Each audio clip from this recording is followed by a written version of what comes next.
Colombian Horror Story by Ian Bond.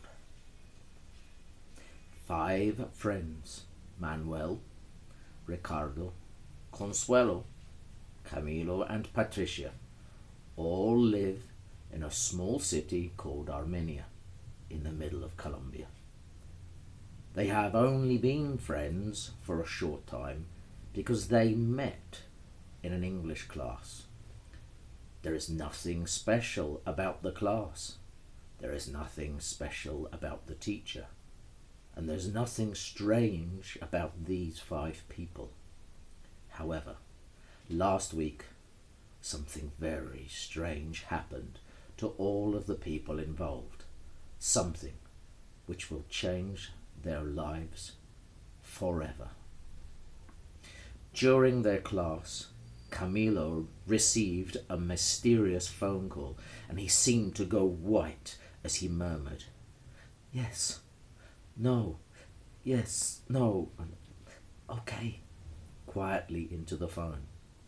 He was obviously disturbed by the call, and when Consuelo asked him what was wrong, he was quite rude to her. "It's none of your business, bitch." Patricia laughed, but his words spoiled the atmosphere for the class, and everyone was a little uncomfortable after that moment. Their professor, John Blondin, decided to stop the class early, as it was clear that no one was in the mood to study anymore. Camilo was the first to put his books away in his bag and stand up and go, and the rest of the group were quite happy to see him go. He had ruined the class, and they were not pleased with him at this time. He left the room fast, just quickly saying goodbye to John on his way out of the door. Patricia shouted goodbye to Camilo, but he ignored her. The 4 remaining students commented on how odd Camilo was that day, and within a few minutes they were all saying their goodbyes and leaving John to clear up the mess they always created with their biscuits, plastic cups, pencil shavings and dirty feet. John had no idea what was happening just a few meters below him in the entrance to his house, and how close he was to dying that night. Patricia said goodbye to John, but he ignored her. When Ricardo, Patricia, Manuel and Consuelo arrived on the ground floor, they found Camilo downstairs blocking the door, his face so white and serious that they were in no doubt that something was terribly wrong, and they immediately asked him to tell them the problem. Camilo started whispering, and it was almost impossible to understand him. Patricia asked him to speak more clearly, but he ignored her. So Ricardo asked him to talk more loudly. "They are waiting for us," he whispered as loud as possible to his friends. "Who is waiting for us?" asked Manuel. "They are," he stressed. Consuelo was beginning to lose her patience and went closer to Camilo and looked him directly in his eyes. "Camilo, what are you talking about? Who is waiting for us? Who are they?"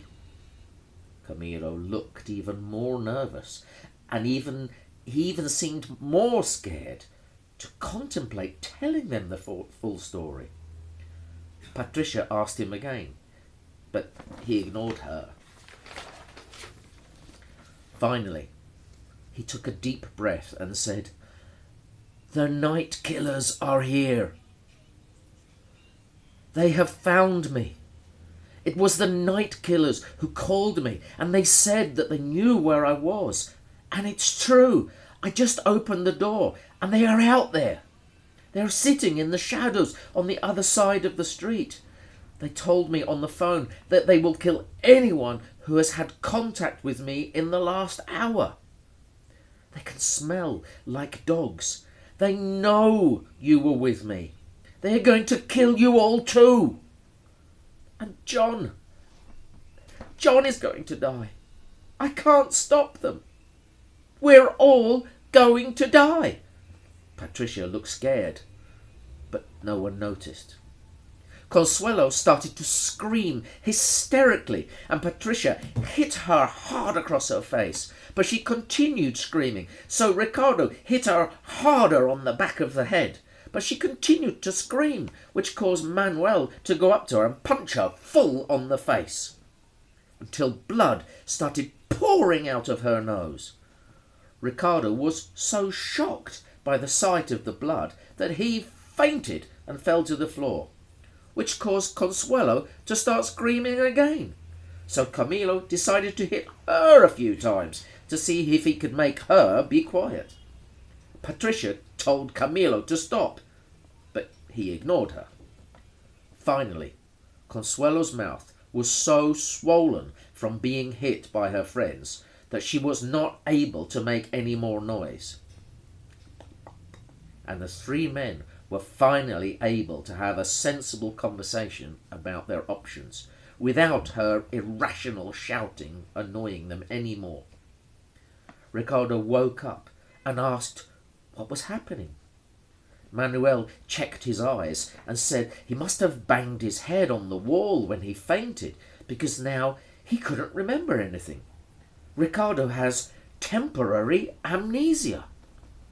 Oh, great! We're all going to die, and Ricardo won't remember anything tomorrow, said Camilo. The others looked at him like he was a complete idiot.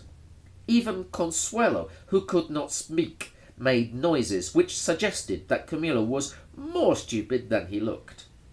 Manuel, being the biggest and strongest of the three men, decided to take a look outside, and others ran screaming into a dark corner beside the stairs, fearing for their lives with the door open now. They heard the door close, and then there was silence. After 10 minutes, Camilo decided to take a look down the passageway and saw Manuel sitting on the floor. He wasn't moving or doing anything. "Manuel!" said Camilo. Manuel turned his head slightly to one side to respond to Camilo, and at that moment Camilo could see a huge cut in his neck. As he turned his head, the weight changed. His head became unbalanced, and in slow motion it gently rolled down his neck, down his chest, and landed between his legs. Patricia vomited, but no one noticed.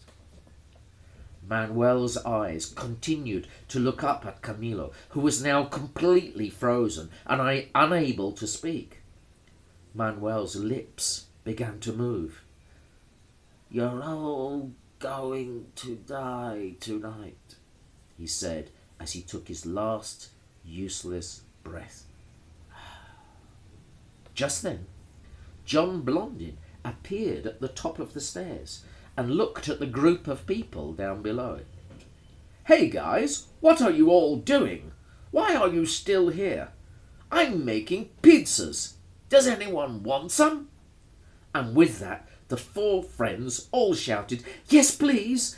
And abandoning dead Manuel, they all ran upstairs and never told John a word of what had happened. Who knows what happens next? I don't know.